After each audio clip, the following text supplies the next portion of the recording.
ബിസ്മില്ലാഹിർ റഹ്മാനിർ റഹീം. അൽഹംദുലില്ലാഹി റബ്ബിൽ ആലമീൻ. അൽഹംദുലില്ലാഹി ഹംദൻ കസീറൻ തയ്യിബൻ മുബാറകൻ ഫീ കമാ യുഹിബ്ബു റബ്ബുനാ വയർളാ. അല്ലാഹുമ്മ സ്വല്ലി അലാ മുഹമ്മദിൻ വഅലാ ആലി മുഹമ്മദ് കമാ സ്വല്ലൈത അലാ ഇബ്രാഹീം വഅലാ ആലി ഇബ്രാഹീം ഇന്നക ഹമീദും മജീദ്. اللهم بارك على محمد وعلى آل محمد كما باركت على إبراهيم وعلى آل إبراهيم إنك حميد مجيد. أما بعد فإن خير الحديث كتاب الله وخير الهدي هدي محمد صلى الله عليه وسلم وشر الأمور محدثاتها وكل محدثة بدعة وكل بدعة ضلالة. أعوذ بالله من الشيطان الرجيم. بسم الله الرحمن الرحيم. يا أيها الذين آمنوا اتقوا الله حق تقاته ولا تموتن إلا وأنتم مسلمون. സ്നേഹമുള്ള സഹോദരങ്ങളെ, അർഹമുറാഹിമീനായ അല്ലാഹു സുബ്ഹാനഹു വ തആല അവൻ്റെ കാരുണ്യം, കരുണ നമുക്കെല്ലാവർക്കും ദുനിയാവിലും ആഖിറത്തിലും പ്രദാനം ചെയ്യുമാറാവട്ടെ. ആമീൻ. അല്ലാഹു സുബ്ഹാനഹു വ തആല ഈമാനോടുകൂടെ, വിശ്വാസത്തോടുകൂടെ, അള്ളാഹുവിൻ്റെ തൃപ്തിയോടുകൂടെ മരിച്ചു പോകുവാനും അതോടൊപ്പം നമ്മുടെ കൂട്ടത്തിൽ നിന്നും കുടുംബത്തിൽ നിന്നും ഒക്കെ മരണപ്പെട്ടു പോയിട്ടുള്ള ആളുകൾക്ക് മഗ്ഫിറത്തും മർഹമത്തും നൽകി അവരെയും നമ്മെയും ആഖിറത്തിൽ വിജയിക്കുന്ന സജ്ജനങ്ങളുടെ കൂട്ടത്തിൽ അല്ലാഹു തആല നമ്മെ ഉൾപ്പെടുത്തി അനുഗ്രഹിക്കുമാറാവട്ടെ. മുസ്ലിങ്ങളായി, നല്ല മനുഷ്യരായി, നന്മകൾ ധാരാളം ചെയ്ത് ചെറുതും വലുതുമായ എല്ലാ തിന്മകളിൽ നിന്നും മാറി നിൽക്കുന്ന ആളുകളായി മാറണമെന്ന് എല്ലാവരെയും ഉണർത്തുകയാണ്, വസിയ്യത്ത് ചെയ്യുകയാണ്.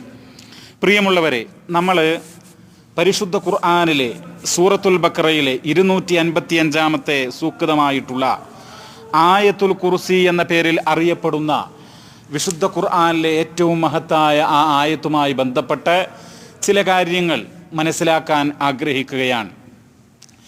ആയത്തിൻ്റെ പേര് ആയത്തുൽ കുർസി എന്നുള്ളതാണ്. വിശുദ്ധ ഖുർആനിൽ ധാരാളം ആയത്തുകളുണ്ട്. 6000-ലധികം വരുന്ന ആയത്തുകളുണ്ട്. 6666 എന്നുള്ള അത്രയും ആയത്തുകളുണ്ട് എന്നൊക്കെ പറയപ്പെടുന്നു. അതുപോലെ എന്തായിരുന്നാലും പരിശുദ്ധ ഖുർആനിലെ 114 അധ്യായങ്ങളിൽ കിടക്കുന്ന ഈ ആയത്തുകൾ, അതിൽ ചില ആയത്തുകൾക്ക് മാത്രമാണ് ഒരു പേരുള്ളത്. ഇപ്പോൾ ആയത്തുൽ കുർസി ഈ ആയത്തിൻ്റെ പേരാണ്. ഖുർആനിലെ ഏറ്റവും വലിയ ആയത്തുണ്ട്, അതിന് പേര് ആയത്തുദ്ദൈൻ എന്നാണ്. ആയത്തുദ്ദൈൻ, കടവുമായി ബന്ധപ്പെട്ട കാര്യങ്ങൾ പറയുന്ന ആയത്ത്. വിശുദ്ധ ഖുർആനിൽ നമ്മളിങ്ങനെ മറിച്ച് നോക്കിയാൽ, ഇപ്പോൾ ഈ മദീനത്ത് നിന്ന് പ്രിൻ്റ് ചെയ്യണ ഈ നല്ല ഖുർആൻ ഉണ്ടല്ലോ, ഒരു പേജ് കംപ്ലീറ്റ് ഒരു ആയത്താണ്.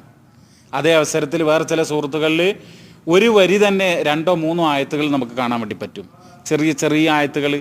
എന്നാൽ ഒരു പേജ് കംപ്ലീറ്റ് ഒരു ആയത്ത്, അതിൻ്റെ പേര് ആയത്തുദ്ദൈൻ. ശരി, നമ്മുടെ വിഷയം ആയത്തുൽ കുർസിയാണ്. ആയത്തുൽ കുർസി, പ്രിയമുള്ളവരെ, ഞാൻ ഈ ക്ലാസ് എടുക്കുന്നതിൻ്റെ ഉദ്ദേശം എന്താ പറയുക, നമ്മളിങ്ങനെ ഞാനിവിടുന്ന് പറയുന്നു, നിങ്ങളിങ്ങനെ കേൾക്കുന്നു, എഴുന്നേറ്റ് പോകുന്നു, അതല്ല. നമ്മൾ ഈ ആയത്ത് മനഃപ്പാഠമാക്കാൻ, ബൈഹാർട്ടാക്കാൻ എല്ലാവരും ഇന്ന് മുതൽ പരിശ്രമിച്ചേ പറ്റൂ. ബൈഹാർട്ടുള്ള ആളുകളായിരിക്കും പലരും, പക്ഷേ അഥവാ അറിയാത്ത ആളുകൾ എന്ത് ചെയ്യുക, ഇത് നമ്മുടെ ഇതുപോലുള്ള ജവ്വാലിലൊക്കെ ഒന്ന് റെക്കോർഡ് ചെയ്ത് അത് 4-5 തവണ കേട്ട് വീണ്ടും കേട്ട് അങ്ങോട്ട് പഠിക്കുക. കാരണം എന്താ, ആയത്തുൽ കുർസി നമ്മുടെ ജീവിതത്തിൽ നമ്മൾ പലപ്പോഴും ചൊല്ലേണ്ടതുണ്ട്. അത് ചൊല്ലുക എന്ന് പറഞ്ഞപ്പോൾ ഒരു പദ്യം ചൊല്ലി ആ രൂപത്തിലല്ല ഞാൻ പറയുന്നത്. വിശുദ്ധ ഖുർആൻ്റെ ഇത്തരം ആയത്തുകളും സൂറത്തുകളൊക്കെ എന്താണ്, അത് ഈ ചൊല്ലുക എന്നുള്ളത് ആരാധനയാണ്, ഇബാദത്താണ്. അപ്പോൾ അത് ചൊല്ലുമ്പോൾ നമുക്ക് ഭക്തി ഉണ്ടാകണം, നമ്മുടെ മനസ്സാന്നിധ്യം വേണം.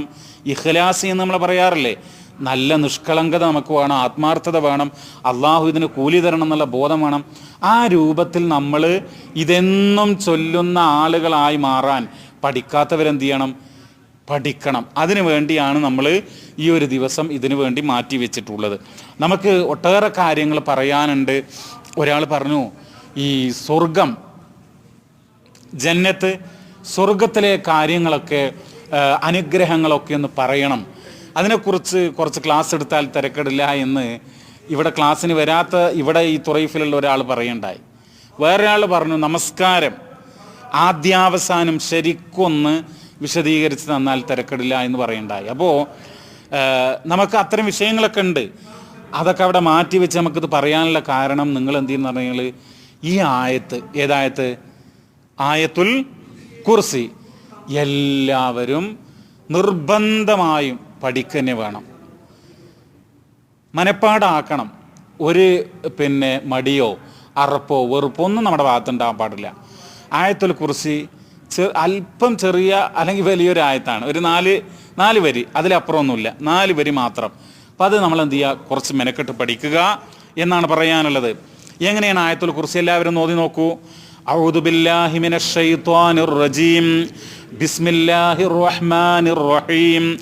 അല്ലാഹു ലാ ഇലാഹ ഇല്ലാ ഹുവൽ ഹയ്യുൽ ഖയ്യൂം ലാ തഖുദുഹു സിനതും വലാ നൗം ലഹു മാ ഫിസ് സമാവാതി വമാ ഫിൽ അർള് മൻ ദല്ലദീ യശ്ഫഉ ഇൻദഹു ഇല്ലാ ബിഇദ്നിഹി യഅലമു മാ ബൈന ഐദീഹിം വമാ ഖൽഫഹും വലാ യുഹീതൂന ബിശൈഇൻ മിൻ ഇൽമിഹി ഇല്ലാ ബിമാ ശാഅ വസിഅ കുർസിയ്യുഹു السماوات والأرض ولا يؤوده حفظهما وهو العلي العظيم. ഇതാണ് ആയത്ത്. ഈ ആയത്ത് നമ്മൾ എന്ത് ചെയ്യണം? പഠിക്കണം, മനപ്പാടാക്കണം. മനപ്പാടാക്കുന്നതിൽ നമ്മൾ വൈമനസ്യം കാണിച്ചുകൂടാ, മടി കാണിച്ചുകൂടാ, അലസത കാണിച്ചുകൂടാ. നമ്മൾ എന്ത് ചെയ്യണം? നിർബന്ധമായിട്ടും പഠിക്കാൻ വേണ്ടി ശ്രമിക്കണം എന്നാണ് ഓർമ്മപ്പെടുത്താനുള്ളത്. ഇനി മനപ്പാഠമാക്ക് മാത്രമല്ല, ഇതിനെ അർത്ഥം നമ്മൾ അറിയണം. കാരണം പ്രിയമുള്ളവരെ, കിതാബുകളിലൊക്കെ, തഫ്സീറുകളിലൊക്കെ ഈ ആയത്തിൻ്റെ പ്രത്യേകതകളും മഹത്വങ്ങളും ധാരാളം പറഞ്ഞിട്ടുണ്ട്. പക്ഷേ നമ്മൾ എന്ത് കാര്യങ്ങൾ പറയുമ്പോഴും മുസ്ലിങ്ങൾ എന്നുള്ള നിലയ്ക്ക് നമ്മൾ അള്ളാഹിൻ്റെ കിതാബ്, പരിശുദ്ധമാക്കപ്പെട്ട അള്ളാഹുവിൻ്റെ കിതാബ്, വിശുദ്ധ ഖുർആൻ, ആ ഖുർആനിൽ പറഞ്ഞതും ഹബീബായ മുഹമ്മദ് മുസ്തഫ സല്ലല്ലാഹു അലൈഹി വസല്ലം പഠിപ്പിച്ച, അവിടുന്ന് അംഗീകരിച്ച റസൂൽ കരീം സല്ലല്ലാഹു അലൈഹി വസല്ലം തങ്ങളുടെ സ്ഥിരപ്പെട്ട സുന്നത്ത്, സ്വഹീഹായിട്ടുള്ള സുന്നത്ത്, ആ കാര്യങ്ങൾ നമ്മൾ കൃത്യമായിട്ട് മനസ്സിലാക്കണം. അപ്പോൾ ഈ വിഷയത്തിൽ ആയത്തുൽ കുർസിയുമായി ബന്ധപ്പെട്ട് മുഹമ്മദ് നബി സല്ലല്ലാഹു അലൈഹി വസല്ലം സ്വഹീഹായ നിലക്ക് പറഞ്ഞു എന്ന് കിതാബുകളിലുള്ള ബുഖാരി, മുസ്ലിം പോലെയുള്ള ഏറ്റവും ലോക മുസ്ലിങ്ങൾ അംഗീകരിക്കുന്ന ആ കിതാബുകൾ രേഖപ്പെടുത്തിയിട്ടുള്ള സംഗതികളാണ് ഞാൻ നിങ്ങളുടെ മുമ്പിൽ കേൾപ്പിക്കാൻ ആഗ്രഹിക്കുന്നത്. ഒന്നാമതായിട്ട് മനസ്സിലാക്കേണ്ടത്, പ്രിയമുള്ളവരെ, ഈ ആയത്ത്, ഇപ്പം ആയത്തുൽ കുർസി എന്നതിന് പേരുണ്ട് എന്ന് നമ്മൾ പറയണ്ടായി. എന്തുകൊണ്ടാണ് ഇതിനിങ്ങനെ പ്രത്യേകം പേരൊക്കെ പറഞ്ഞ് ഇങ്ങനെ ആളുകൾക്കിടയിൽ ഇത് പഠിക്കണം, മനപ്പാടാക്കണം, ചൊല്ലണം എന്നൊക്കെ നമ്മൾ പറയാനുള്ള കാരണം, ഹിയൽ ഖാഇദത്തുൽ അസാസിയ്യത്തു ലിദ്ദീൻ, ഇത് ദീനിൻ്റെ അടിത്തറയാകുന്നു, ഖാഇദയാണ്. അസാസ് എന്ന് പറയുന്ന അർത്ഥം ബേസ്മെന്റ് എന്ന് പറയും, അല്ലെങ്കിൽ അടിത്തറ എന്ന് പറയും. ദീനിൻ്റെ അടിത്തറയാണെന്ത്? ഈ ആയത്തുൽ കുർസിയിൽ പറയുന്ന കാര്യങ്ങൾ എന്നാ പറയുന്നത്. ഹിയൽ ഖാഇദത്തുൽ അസാസിയ്യത്തു ലിദ്ദീനി ലിമാ ഫിഹാ മിൻ തൗഹീദിൻ ഖാലിസിൻ, കറകളഞ്ഞ ഏകദൈവ വിശ്വാസം, തൗഹീദ്, അത് പഠിപ്പിക്കുന്ന ദീനിൻ്റെ അടിത്തറയാണ് ഈ ആയത്തുൽ കുർസി എന്ന് പറയുന്നത്. ഇമാം ഖുർത്തുബി എന്ന് പറയുന്നത് ലോക പ്രസിദ്ധനായിട്ടുള്ള മുഫസ്സിറാൻ. അദ്ദേഹത്തിൻ്റെ തഫ്സീറിൽ പറയുകയാണ്, വഹാദിഹിൽ ആയ, ഈ ആയത്ത് തളമ്മനതി തൗഹീദ വസ്സിഫാത്തിൽ ഉലാ വഹിയ 50 കലിമ വഫീ കുല്ലി കലിമത്തിൻ 50 ബറക. അദ്ദേഹം പറയാണ്, ഇമാം ഖുർത്തുബി തങ്ങൾ പറയുകയാണ്, ഈ ആയത്ത് തളമ്മനത്തി തൗഹീദ്, ഇത് അള്ളാഹുവിൻ്റെ ഏകത്വം ഉൾക്കൊണ്ടിട്ടുള്ള ഒരു സൂക്തമാണ്. വസ്സിഫാത്തിൽ ഉലാ, അള്ളാഹുവിൻ്റെ സിഫാത്തുകൾ, അള്ളാഹുവിൻ്റെ വിശേഷണങ്ങൾ, മലിക്കുൽ ജബ്ബാറായ പടച്ച റബ്ബിൻ്റെ വിശേഷണങ്ങൾ ഉൾക്കൊണ്ടിട്ടുള്ള ഒരു വചനമാണിത്. വഹിയ ഖംസൂന കലിമ, 50 വാക്കുകളാണ് ഇതിലുള്ളതെന്നാണ് പറയുന്നത്. ഫീ കുല്ലി കലിമത്തിന് ഖംസൂന ബറക്ക, അതിൽ 50 ബറക്കത്തുകളുണ്ട്, അനുഗ്രഹങ്ങളുണ്ട് എന്ന് അദ്ദേഹം രേഖപ്പെടുത്തുകയാണ്. ഇനി പ്രിയമുള്ളവരെ, ഇതുമായി ബന്ധപ്പെട്ട് വന്നിട്ടുള്ള 1-2 ഹദീസുകൾ നിങ്ങളുടെ ശ്രദ്ധയിൽപ്പെടുത്തുകയാണ്. അൻ ഉബയ്യ് ഇബ്നു കഅബ് റളിയല്ലാഹു അൻഹു അന്ന നബിയ സല്ലല്ലാഹു അലൈഹി വസല്ലം ഖാല ലഹു അയ്യു ആയത്തിൻ മിനൽ ഖുർആനി അഅലമു. ഉബയ്യ് ഇബ്നു കഅബ് റളിയല്ലാഹു തആല അൻഹു പറയാണ്, നിശ്ചയം അള്ളാഹുവിൻ്റെ ഹബീബായ റസൂൽ സല്ലല്ലാഹു അലൈഹി വസല്ലം ഉബയ്യ് ഇബ്നു കഅബിനോട് ചോദിച്ചു, അയ്യു ആയത്തിൻ മിനൽ ഖുർആനി അഅലം, ഉബയ്യേ, അള്ളാഹുവിൻ്റെ കിതാബിലെ ഏത് സൂക്തമാണ് ഏറ്റവും മഹത്വമേറിയത്? അഅലം, മഹത്വമേറിയിട്ടുള്ള ഖുർആനായത്തേതാകുന്നു. ഖാല അല്ലാഹു വ റസൂലുഹു അഅലം. അപ്പം അദ്ദേഹം പറഞ്ഞു, അള്ളാഹുക്കും റസൂലിനെ അതറിയുള്ളൂ. അങ്ങനെയാണ് അവരുടെ ഉത്തരം. ഉത്തരം അറിയില്ലെങ്കിൽ അവരെന്താണ്, അറിയില്ലെങ്കിലും അറിയും എന്നുള്ള രൂപത്തിൽ ഇങ്ങനെ പറയുക അല്ലെങ്കിൽ ഒപ്പിക്കുക, ആ രൂപത്തിലുള്ള കാപട്യൊന്നുമില്ല. സ്വഹാബിമാർ, സത്യസന്ധന്മാർ, ഹദീസിൽ വന്നിട്ടുള്ളേ നക്ഷത്ര തുല്യരായിരുന്നു എന്ന്. നക്ഷത്രം എത്ര പ്രഭയുള്ള നക്ഷത്രങ്ങളാണ്, അതിന് സമാനമാണ് പ്രവാചകൻ്റെ അനുയായികളായിട്ടുള്ള സ്വഹാബികൾ. അപ്പം അവരുടെ മറുപടി എന്താ? അറിയില്ലെങ്കിൽ അല്ലാഹു വ റസൂലുഹു അഅലം, അല്ലാഹും റസൂലിനും അറിയാം. ഫറദ്ദദഹാ മിറാറൻ, നബി വീണ്ടും വീണ്ടും ചോദിച്ചു. ഇത് വീണ്ടും ചോദിച്ചു. എന്താ ചോദിക്കുന്നത്? വിശുദ്ധ ഖുർആനിലെ ഏറ്റവും മഹത്തായിട്ടുള്ള ആയത്തേതാണ്? ഖാല ആയത്തുൽ കുർസിയ്യ്. നബി സല്ലല്ലാഹു അലൈഹി വസല്ലം തങ്ങൾ പറഞ്ഞു, പിന്നെ അദ്ദേഹം പറഞ്ഞു ആയത്തുൽ കുർസിയ്യ്. വഖാലൻ നബിയ്യു സ്വല്ലല്ലാഹു അലൈഹി വസല്ലം. അങ്ങനെ വീണ്ടും വീണ്ടും ചോദിച്ചപ്പോഴാണ് അതേ ആയത്തുൽ കുർസി എന്ന് പറഞ്ഞത്. അപ്പോൾ റസൂൽ കരീം സ്വല്ലല്ലാഹു അലൈഹി വസല്ലം തങ്ങൾ പറയാണ്, എന്താ പറയുന്നത് നിങ്ങൾ? വല്ലദീ നഫ്സി ബിയദിഹി ഇന്ന ലിസാനൻ വശഫതൈനി തുഖദ്ദിസുൽ മലിക ഇൻദ സാഖിൽ അർഷ്. ആയത്തുൽ കുർസിക്ക്, ആയത്തുൽ കുർസി എന്ന് പറയുന്ന ഈ സൂക്തത്തിന് ഇന്നലഹാ ലിസാനൻ, അതിനൊരു നാവുണ്ട്, വശഫതൈൻ, 2 ചുണ്ടുകളുണ്ട്, തുഖദ്ദിസുൽ മലിക ഇൻദ സാഖിൽ അർഷ്, അള്ളാഹുവിൻ്റെ സിംഹാസനത്തിൻ്റെ അടിഭാഗത്ത് നിന്ന് അതെന്ത് ചെയ്യുന്നു? അള്ളാഹുവിനെ മലിക്ക് എന്ന് പറഞ്ഞാൽ രാജാതിരാജനായ റബ്ബിനെ അത് മഹത്വപ്പെടുത്തുന്നു, പരിശുദ്ധനാക്കുന്നു എന്നുള്ളതാണ് മനസ്സിലാക്കണം. അപ്പോൾ ആയത്തുൽ കുർസിയുടെ പ്രാധാന്യം പറയാൻ മറ്റു മഹാനായ ഇബ്നു അബ്ബാസ് റളിയല്ലാഹു തആല അൻഹു പറയാൻ, മാ ഖലഖല്ലാഹു സമാഅൻ വലാ അർളൻ വലാ സഹലൻ വലാ ജബലൻ അഅളമ മിൻ സൂറത്തിൽ ബഖറ വഅഅളമു ആയതൻ ഫിഹാ ആയത്തുൽ കുർസിയ്യ്. അതായത് അള്ളാഹു ആകാശമോ ഭൂമിയോ പർവ്വതോ അല്ലെങ്കിൽ താഴ്ചകളോ ഇതൊന്നുമല്ല, ഏറ്റവും സൃഷ്ടിച്ചതിൽ ഏറ്റവും മഹത്വം സൂറത്തുൽ ബഖറയാണെന്ന് പറയുന്നത്. ആ സൂറത്തുൽ ബഖറയിൽ വഅഅളമു ആയത്തിൻ ഫിഹാ ആയത്തുൽ കുർസി, ഏറ്റവും മഹത്വമേറിയിട്ടുള്ള ആയത്തേതാണ് ആയത്തുൽ കുർസി. അപ്പം അങ്ങനെ ഒരുപാട് പ്രത്യേകതയുണ്ട്. ഇനി പ്രിയമുള്ളവരെ, മറ്റൊരു വചനത്തിൽ കാണാൻ വേണ്ടി കഴിയുന്നത് റസൂലുള്ളാഹിനോട് ചോദിച്ചു. അൻ അബീ ദർറിൻ റളിയല്ലാഹു അൻഹു ഖാല ഖുൽതു ലി റസൂലില്ലാഹി സല്ലല്ലാഹു അലൈഹി വസല്ലം അയ്യുഹാ അൻസലല്ലാഹു അലൈക അഅലം. പ്രവാചകരെ, അങ്ങയുടെ മേൽ അവതരിപ്പിക്കപ്പെട്ട അങ്ങേക്ക് വഹയായി വന്നിട്ടുള്ള ആയത്തുകളിൽ ഏറ്റവും മഹത്വമേറിയിട്ടുള്ളത് ഏതാകുന്നു? ഖാല, അപ്പോ നബി തങ്ങൾ പറഞ്ഞു ആയത്തുൽ കുർസി, ആയത്തുൽ കുർസിയാകുന്നു, ആയത്തുൽ കുർസിയാണെന്നാണ് പറയുന്നത്. ശരി പ്രിയമുള്ളവരെ, മറ്റൊരു വചനത്തിൽ കാണുന്നത് എന്താ അറിയുന്നത് നിങ്ങൾ? അനിൽ ഹസൻ അന്നൻ നബിയ സല്ലല്ലാഹു അലൈഹി വസല്ലം, പ്രവാചകന്റെ പേരക്കുട്ടിയായിട്ടുള്ള ഹസൻ റളിയല്ലാഹു അൻഹു നിവേദനം ചെയ്യുന്നു, നിശ്ചയം നബി തങ്ങൾ പറഞ്ഞു ആയത്തുൽ കുർസി, എനിക്ക് ആയത്തുൽ കുർസി നൽകപ്പെട്ടു.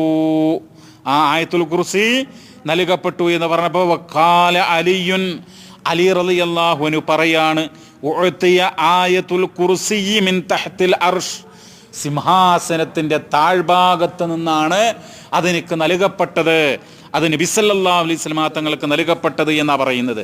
അപ്പം ഇങ്ങനെയൊക്കെയുള്ളതിൻ്റെ മഹത്വങ്ങൾ പറഞ്ഞിട്ടുള്ള ഒരുപാട് വചനങ്ങളുണ്ട്. പ്രിയമുള്ളവരെ, എന്തുകൊണ്ടാണ് ഈ ആയത്ത് പിന്നെ എത്ര മഹത്വമേറിയിട്ടുള്ളത്? വകാനത്ത് അഅ്ലമു ആയത്തിൻ ലിമഷ്തമലത് അലൈഹി മിനൽ അസ്മാഇൽ ഹുസ്ന വസ്സിഫാത്തുൽ ഉലാ ലില്ലാഹി തആല.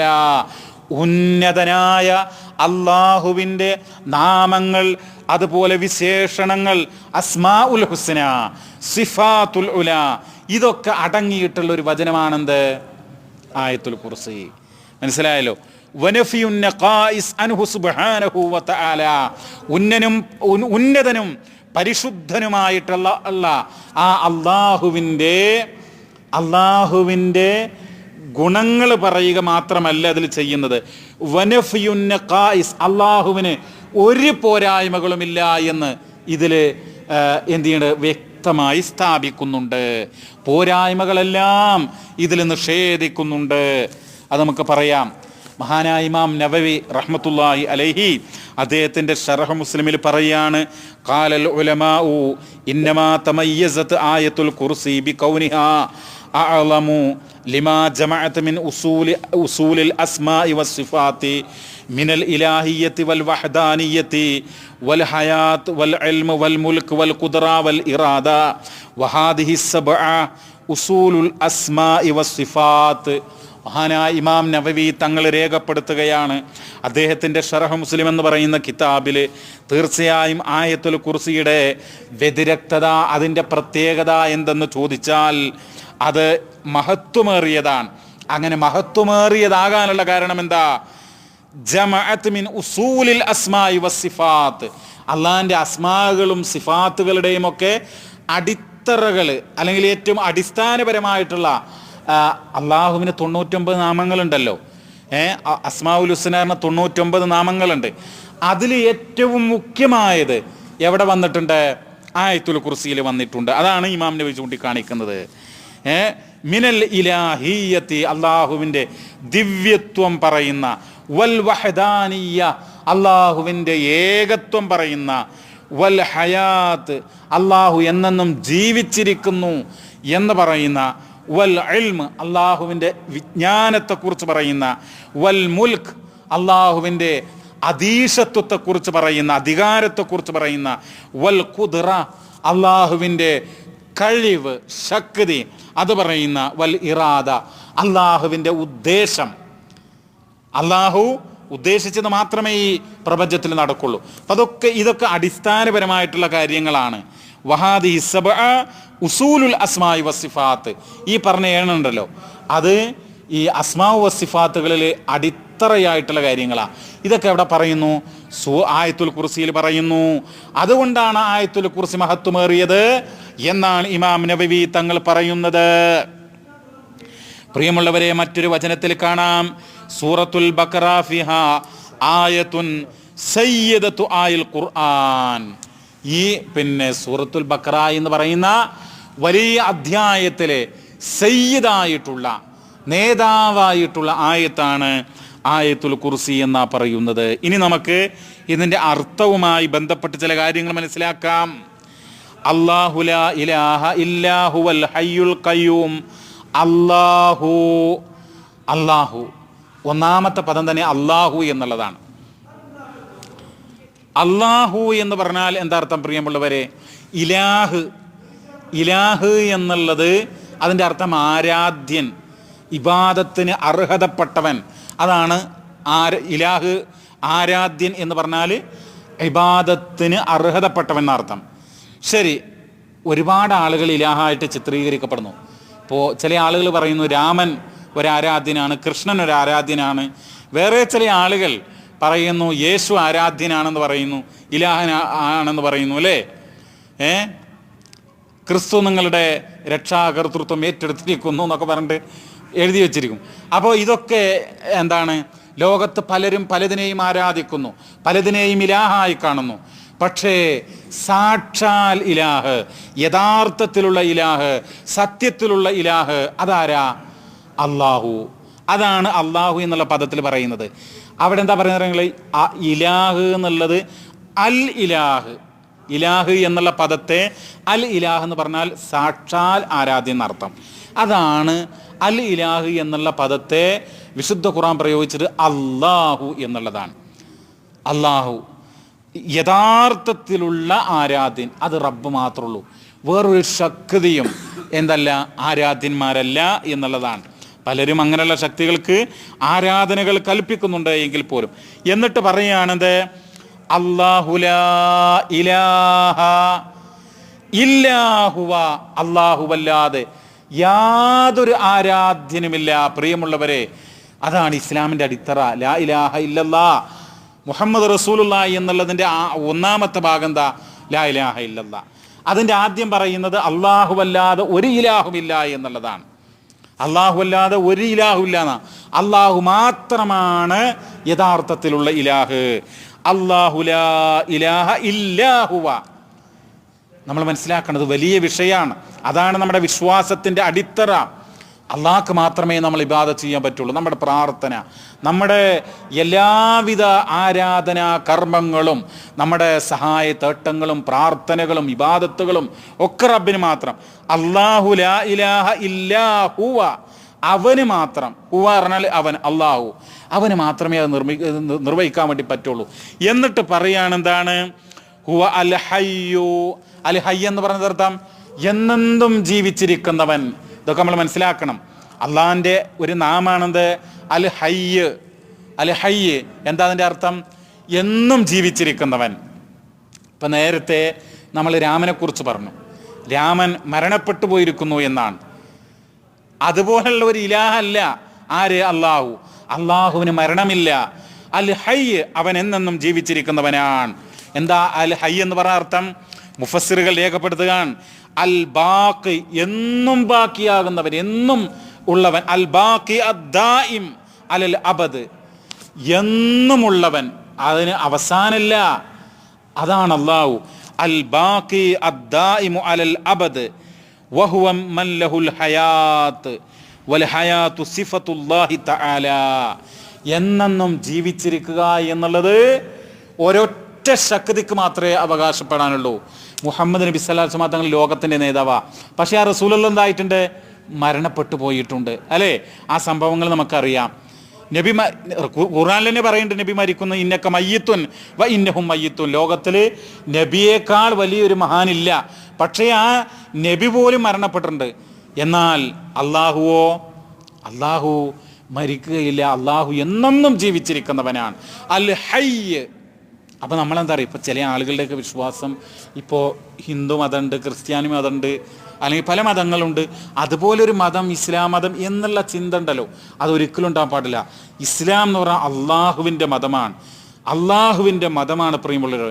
അള്ളാഹു എന്ന് പറഞ്ഞാൽ ഒട്ടേറെ പ്രത്യേകതകളും പ്രാധാന്യങ്ങളും ഉണ്ടെന്ന് നമ്മൾ മനസ്സിലാക്കുക. അപ്പം എന്നെന്നും ജീവിച്ചിരിക്കുന്നവനാണ്. എന്നിട്ട് പറയാണ് അല്ലാഹു ലാ ഇലാഹ ഇല്ലാഹുവൽ ഹയ്യു അൽ ഖയ്യൂം. ഖയ്യൂം എന്ന് പറഞ്ഞാൽ എല്ലാം നിയന്ത്രിക്കുന്നവൻ. ഖയ്യൂം എന്ന് പറഞ്ഞാൽ എല്ലാം നിയന്ത്രിക്കുന്നവൻ എന്നാണ് അർത്ഥം കൊടുത്തിട്ടുള്ളത്. ഇനി പറയാൻ എന്താ പറയുന്നത്?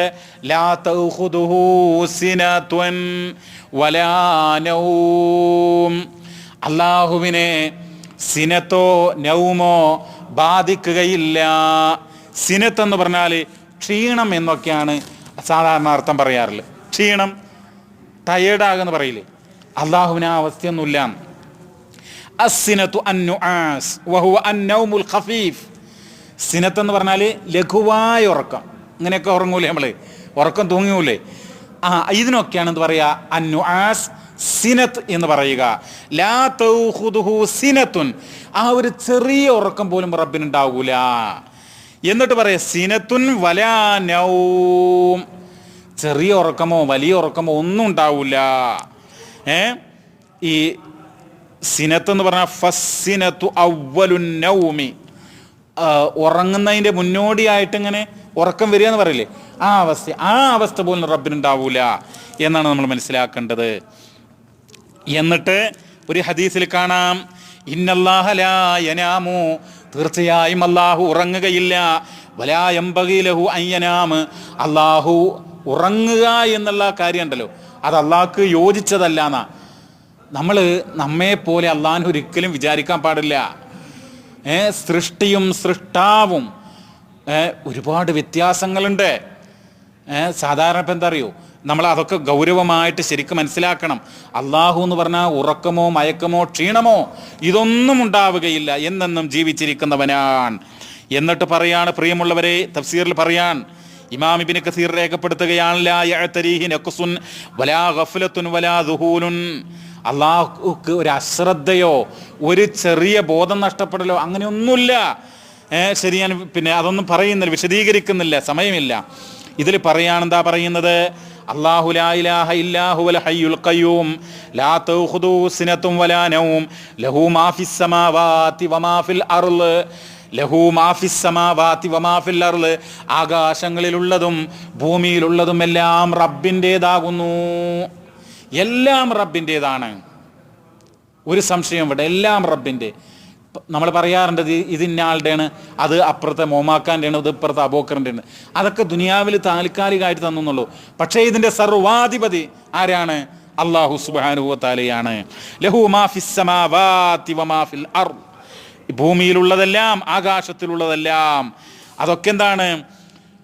ഫീ മുൽക്കിഹി വ തഹ്ത ഖഹ്രിഹി വ സുൽത്താനിഹി, അള്ളാഹിൻ്റെ അധികാരത്തിന് കീഴിലാണ്, അള്ളാഹുവിൻ്റെ ആധിപത്യത്തിന് കീഴിലാണ് എന്നാ പറയുന്നത് പ്രിയമുള്ളവരെ. എന്നിട്ട് പറയാണ്, എന്താ പറയുന്നത്, മന്ദല്ലദീ യശ്ഫഉ ഇൻദഹു ഇല്ലാ ബിഇദ്നി, അള്ളാഹിൻ്റെ അനുവാദമില്ലാതെ ആരുണ്ട് അള്ളാഹിൻ്റെ അടുക്കൽ ശുപാർശ പറയാൻ? ഖിയാമത്ത് നാളിൽ ഇത് ഈ ലോകത്തെ പോലെയല്ല. ഇവിടെ ഇപ്പോൾ കള്ള് കുടിച്ച് അല്ലെങ്കിൽ കുറ്റകൃത്യങ്ങൾ ചെയ്ത് മറ്റൊരാളെ കൊന്നു, അവനും നമ്മുടെ രാജ്യത്തുണ്ട് എന്തുണ്ട്, കോടതിയിലോ പോലീസ് സ്റ്റേഷനിലോ ഒക്കെ പോയാൽ ഒരുപക്ഷെ ആരെങ്കിലും ശുപാർശ ചെയ്താൽ രക്ഷപ്പെടാം. പക്ഷേ അള്ളാഹുവിൻ്റെ കോടതിയിൽ അള്ളാഹുവിൻ്റെ അനുവാദമില്ലാതെ ആരുണ്ട് ശുപാർശ നടത്താനെന്നാ ഖുർആൻ ചോദിക്കുന്നത്. അള്ളാഹിൻ്റെ അനുവാദം വേണം. അമ്പിയാക്കളടക്കം അവർക്ക് അനുവാദം കിട്ടിയാലേ ശുപാർശ നടത്തുള്ളൂ. മലായിക്കത്തുകളും അങ്ങനെ തന്നെയാണ്. അതുപോലെ തന്നെ സത്യവിശ്വാസികൾ ശുപാർശ നടത്തും ഒക്കെ അള്ളാഹിൻ്റെ അനുവാദത്തിന് ശേഷം, അല്ലാതെ അനുവാദമില്ലാതെ ശുപാർശ നടത്താൻ കഴിയില്ല. ശുപാർശയെക്കുറിച്ച് നമ്മൾ വേറെ പഠിക്കേണ്ടതാണ്. അപ്പം മന്ദല്ലദീ യശ്ഫഉ ഇൻദഹു ഇല്ലാ ബിഇദ്നി, ആരുണ്ട് അള്ളാഹിൻ്റെ അടുക്കൽ അവന് അനുവാദമില്ലാതെ ശുപാർശ നടത്തുവാന്ന. യഅലമു മാ ബൈന ഐദീഹിം വമാ ഖൽഫഹും, മനുഷ്യൻ്റെ മുമ്പിലും പിന്നിലുമുള്ള സർവ്വ കാര്യങ്ങളും റബ്ബിനറിയുന്നു. എല്ലാ കാര്യങ്ങളും കൂരിരുട്ടിൽ ചെറിയ ഒരു കറുത്ത ഉറുമ്പ് കൊടും വനത്തിനകത്തുകൂടെ അരിച്ചു പോകുന്നത് പോലും റബ്ബ് സുബ്ഹാനഹു വ തആല അറിയുന്നു. ഒരു വടാവൃക്ഷത്തിൻ്റെ മുകളിൽ നിന്ന് ഒരു പഴുത്ത ഉണങ്ങിയ ഇല വീഴുന്നത് പോലും റബ്ബറിയുന്നു. ആ റബ്ബറിയാതെ ഒരനക്കം പോലും ഈ മഹാപ്രപഞ്ചത്തിൽ എവിടെയും നടക്കുന്നില്ല. അത് വനത്തിൻ്റെ അകത്താകട്ടെ സമുദ്രത്തിനുള്ളിലാകട്ടെ എവിടെയും നടക്കുന്നില്ല എന്നുള്ളതാണ്. എന്നിട്ട് പറയാണ്, വലാ യുഹീതൂന ബിശൈഇൻ മിൻ ഇൽമി ഇല്ലാ ബിമാ ശാ, അല്ലാഹുവിൻ്റെ അറിവ് ആർക്കും അറിയിച്ചു കൊടുക്കുകയില്ല അള്ളാഹു ഉദ്ദേശിക്കുന്നവർക്കൊഴികെ. അമ്പിയാക്കൾക്ക് പോലും അള്ളാഹു ഉദ്ദേശിക്കുന്ന കാര്യം ഉദ്ദേശിക്കുന്ന സമയത്തെ അറിയിച്ചു കൊടുക്കുള്ളൂ. വസിഅ കുർസിയ്യുഹു സമാവാതി വൽ അർദ്, അള്ളാഹിൻ്റെ സിംഹാസനം എന്ന് പറഞ്ഞാൽ ആകാശഭൂമികൾ അതിന് വിശാലമാണ് എന്നുള്ളതാ. വലാ യഊദുഹു ഹിഫ്ളുഹുമാ, ഈ പ്രപഞ്ചം ഈ ലോകം മുഴുവനും സംരക്ഷിക്കുന്നത് അള്ളാഹ്ക്ക് ഒരു ഭാരവുമില്ല. വഹുവൽ അലിയുൽ അലീം, അള്ളാഹു ഉന്നതനും മഹാനുമാകുന്നു. സമയമില്ലാത്തത് കൊണ്ടാണ് ഇതിന് പെട്ടെന്ന് അർത്ഥം പറഞ്ഞു പോകുന്നത്. രണ്ട് കാര്യങ്ങൾ പറയട്ടെ പ്രിയമുള്ളവരെ. മഹാനായ നബി സല്ലല്ലാഹു അലൈഹി വസല്ലം തങ്ങൾ പറഞ്ഞു, മൻ ഖറഅ ദുബ്ര കുല്ലി സ്വലാത്തിൻ മക്തൂബത്തിൻ ആയത്തുൽ കുർസി ലം യംനഉ മിൻ ദുഖൂലിൽ ജന്ന ഇല്ല അയ്യമൂത്ത്. നിങ്ങൾ ഫർള് നമസ്കാരത്തിന് ശേഷം 5 നേരത്തെ ഫർള് നമസ്കാര ശേഷം ദിക്റുകൾക്ക് ശേഷം എന്ത് ചെയ്യണം? നമ്മൾ ആയത്തുൽ കുർസി പാരായണം ചെയ്യണം. എന്നാൽ അവനെന്തുള്ളൂ, പിന്നെ സ്വർഗം കിട്ടാൻ മരണം മാത്രമേ തടസ്സമുള്ളൂ. അപ്പോൾ നമ്മൾ ഫർള് നമസ്കാരത്തിന് ശേഷം ചെല്ലണം. ഉറങ്ങുന്നതിന് മുമ്പ് വേറെ ഹദീസിൽ വന്നിട്ടുണ്ട് പ്രിയമുള്ള സഹോദരങ്ങളെ, എന്ത് ചെയ്യണം? ഇതാ അവൈത ഇലാ ഫിറാഷിക, നീ നിന്റെ ആ ബെഡ്റൂമിലേക്ക് പോയി കഴിഞ്ഞാൽ, കിടക്കുന്ന സ്ഥലത്തേക്ക് പോയാൽ ആയത്തുൽ കുർസി പാരായണം ചെയ്യണം. വേറെ ചില വചനങ്ങളിൽ രാവിലെയും വൈകുന്നേരം ഒക്കെ ആയത്തുൽ കുർസി ചൊല്ലണമെന്നാ. അപ്പോൾ ഇത് നമ്മൾ പഠിക്കണം, മനഃപ്പാഠമാക്കണം, പാരായണം ചെയ്യണം. അത് ഒരുപാട് മഹത്വമേറിയിട്ടുള്ള ആയത്താണ്. അള്ളാഹു ഇത് പഠിക്കാനും പാരായണം ചെയ്യുവാനും ഒക്കെ നമുക്ക് തൗഫീഖ് നൽകുമാറാവട്ടെ. റബ്ബന ആതിനാ ഫിദ് ദുനിയ ഹസന വഫിൽ ആഖിറതി ഹസന വഖിനാ അദാബന്നാർ. സുബ്ഹാന റബ്ബിക റബ്ബിൽ ഇസ്സതി അമ്മാ യസിഫൂൻ വസലാമുൻ അലൽ മുർസലീൻ വൽഹംദുലില്ലാഹി റബ്ബിൽ ആലമീൻ.